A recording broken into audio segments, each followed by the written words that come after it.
नमस्कार दीदी लोग, हम भोले बाबा का भजन गा रही हूँ। आप लोग सुनिए, अच्छा लगेगा तो लाइक करिए, सब्सक्राइब करिए, कमेंट करके बताइए। नमस्कार। हम ते भोले बाबा के अजब तमाशा देखली।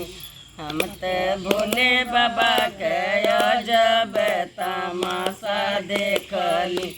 मन में उठल बाहुलास, एक दिन जाइब हम कैलाश। मन में उठल बाहुलास, एक दिन जाइब हम कैलाश। हम ते भोले बाबा के अजब तमाशा देखली।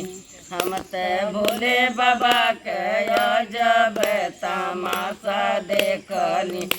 एक भूत झाड़ू लगावे, एक भूत बर्तन खंगारे, एक भूत आंगना के झारे, एक भूत बर्तन खंगारे। एगो भूतवा के सानी पानी घोटत देखली। एगो भूतवा के सानी पानी करत देखली। भोले बाबा के अजब तमाशा देखली। हम ते भोले बाबा के अजब तमाशा देखली।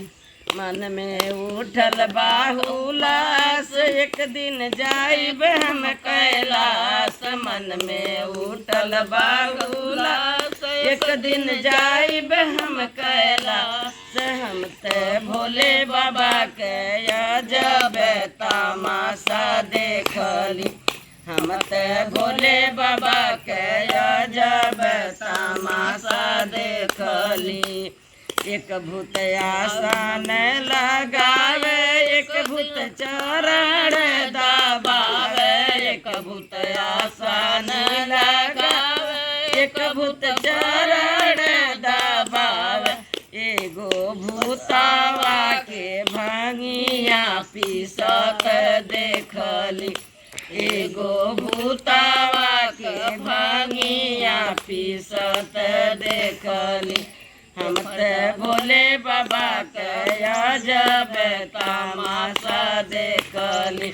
मन में उठल बाहुलास, एक दिन जाइब हम कैलाश। मन में उठल बाहुलास, एक दिन जाइब हम कैलाश। हम ते भोले बाबा के अजब तमाशा देखली।